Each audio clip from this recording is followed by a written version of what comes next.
Assalamualaikum warahmatullahi wabarakatuh. Perkenalkan, nama saya Durbaida, NIM 360 dari Prodi Sistem Informasi kelas B dari kampus ITB Tuban. Nah, kali ini saya akan memenuhi tugas dari Pak Ibat dengan mata kuliah pemrograman, yaitu konsep dasar arsitektur dan framework pengembangan web. Nah, ini arsitektur pengembangan web. Nah, poin pertama itu ada jikalau Anda ditawarkan menjadi seorang developer programmer, Anda lebih memilih menjadi front-end atau back-end, atau justru memilih full stack. Jelaskan alasan Anda. Nah, di poin yang pertama ini saya akan menjelaskan alasan saya kenapa saya memilih front-end.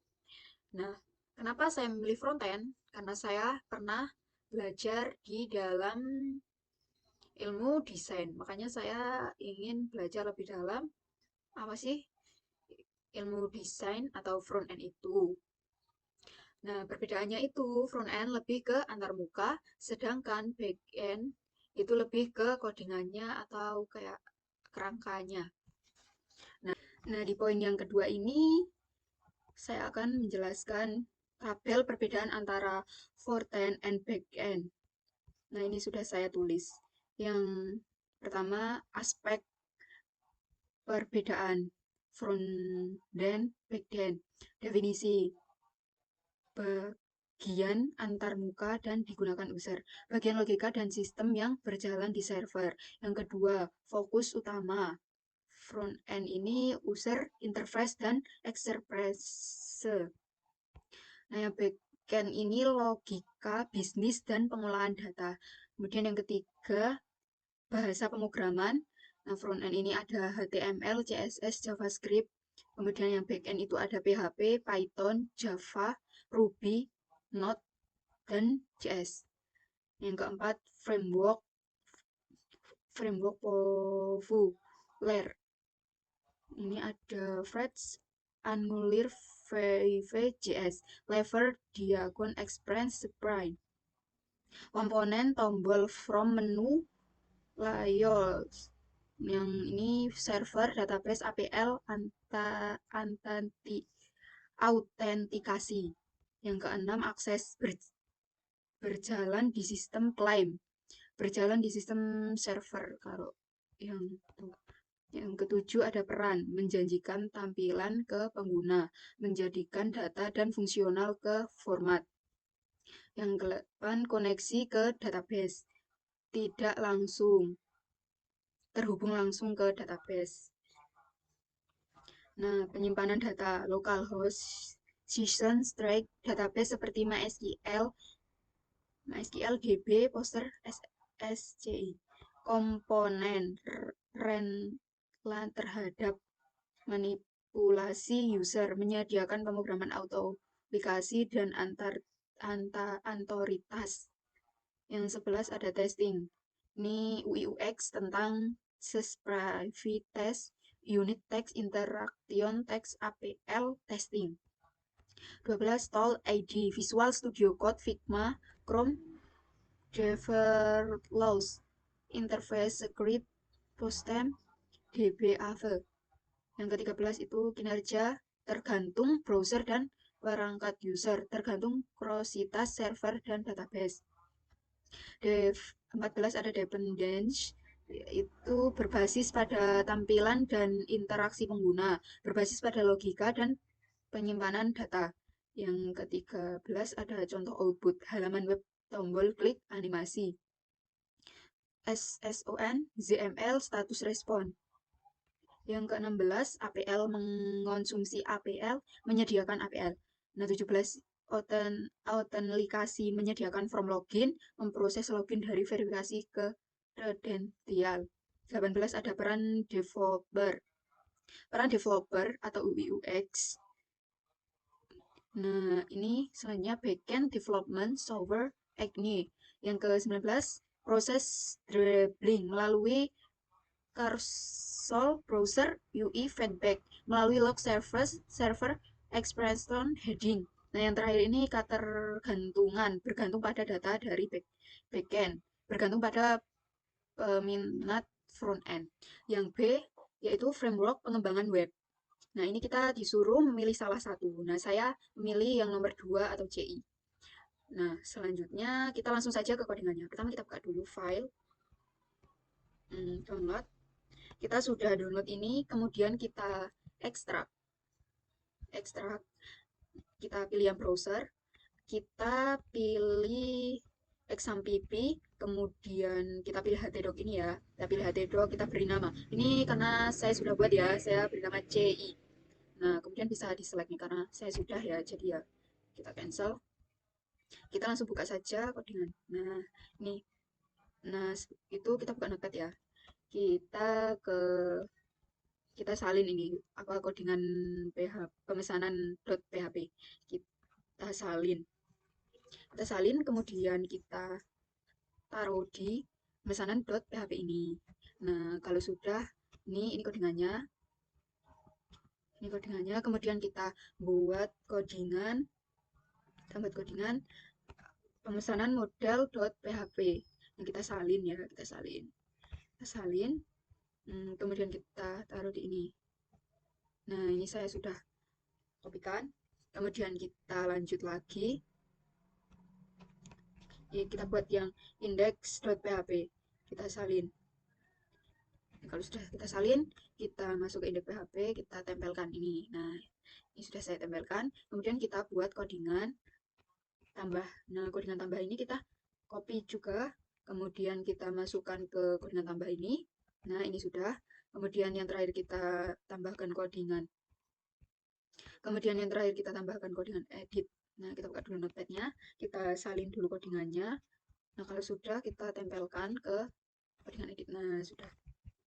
Jadi kita itu harus membuat apa namanya file ya. Ini di view itu kita buat codingan edit PHP, index PHP sama tambah .php.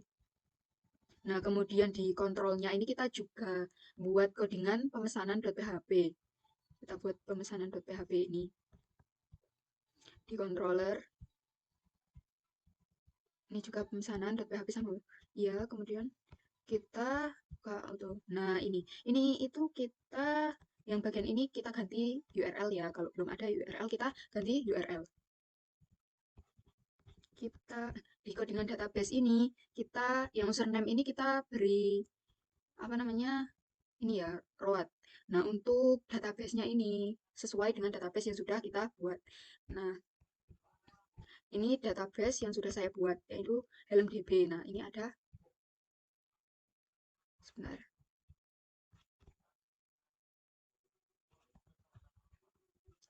Nah, ini sudah saya buat database-nya.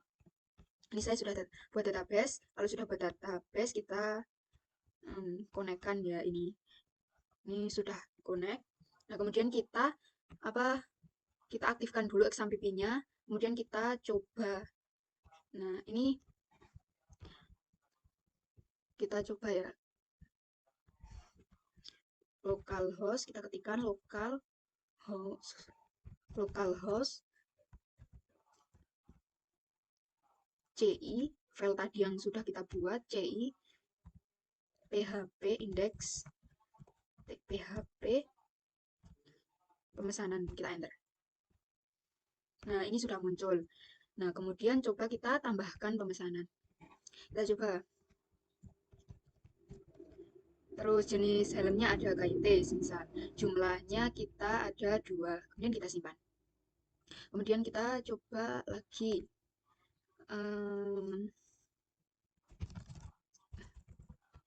Kita coba city helm INK jumlahnya. Nah, kemudian kita simpan. Kita coba edit. Kita edit jadi 5. Kemudian kita update. Nah, ini sudah bisa, sudah berubah. Kemudian kita coba hapus yang ini. Kita hapus. Nah, akan muncul seperti ini. Kemudian kita bisa langsung klik OK. Nah, terhapus. Sudah. Kemudian saya akan menjelaskan codingannya satu persatu. Nah, yang pertama itu di config ini ya. Nah, di config ini ada banyak codingannya. Nah, kita itu langsung masuk ke auto load PHP ini. Kemudian kita yang So, ini kita ganti dengan URL kalau belum terisi.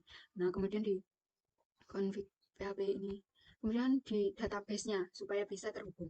Di database-nya ini, username-nya kita beri nama root aja ya. Kemudian database-nya ini harus kita isi. Nah, database itu sesuai dengan database yang sudah kita buat. Kemudian kita pilih codingan controller. Di codingan controller ini ada codingan pemesanan. Nah, ini codingannya. Ini codingan pemesanan. Kemudian nih ada ini. Nah, selain di controller itu kita juga buat codingan di errors ini. Nah, kita buat apa namanya field baru, kita beri nama pemesanan supaya bisa CRUD. Nah, yang pertama itu kita buat codingan index.php. Nah, ini codingannya. Kemudian kita juga tambahkan codingan tambah untuk bisa menambahkan data. Nah, yang terakhir juga ada codingan edit. Ya, mungkin itu saja penjelasan codingannya. Jadi, di codingan ini kita harus membuat membuat mengganti atau menambahkan codingan yang ada di view. Nah, di view ini kita buat file pemesanan, kemudian kita buat data 3 ini supaya bisa CRUD. Nah, ini ada edit.php, index.php, sama tambah.php. Nah, kemudian di controller ini supaya bisa terhubung di controller ini kita harus buat ini from pemesanannya.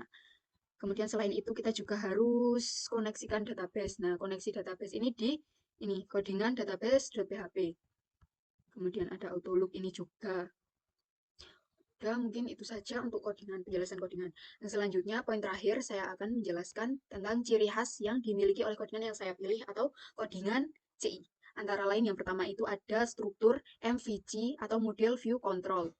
Nah, CI ini menggunakan pola arsitektur MVC yang memisahkan logika aplikasi tampilan dan data, sehingga mempermudah pengembangan dan pemeliharaan aplikasi. Yang kedua, ukurannya ringan dan cepat. Nah, CI ini terkenal karena ukurannya yang kecil dan performanya yang sangat cepat dibandingkan framework PHP lainnya. Yang ketiga, tidak memerlukan template ECMI khusus. CI tidak mengharuskan pengguna template ECMI seperti Blade atau Laravel, sehingga pengembang dapat menggunakan PHP murni di bagian view. Yang keempat, konfigurasi minimal. Pengguna cukup melakukan sedikit konfigurasi untuk langsung memulai pengembangan aplikasi. Yang kelima, routing yang fleksibel. Nah, CI ini memiliki sistem routing yang sederhana dan mudah diatur melalui file router PHP. Yang keenam, library dan helper yang lengkap.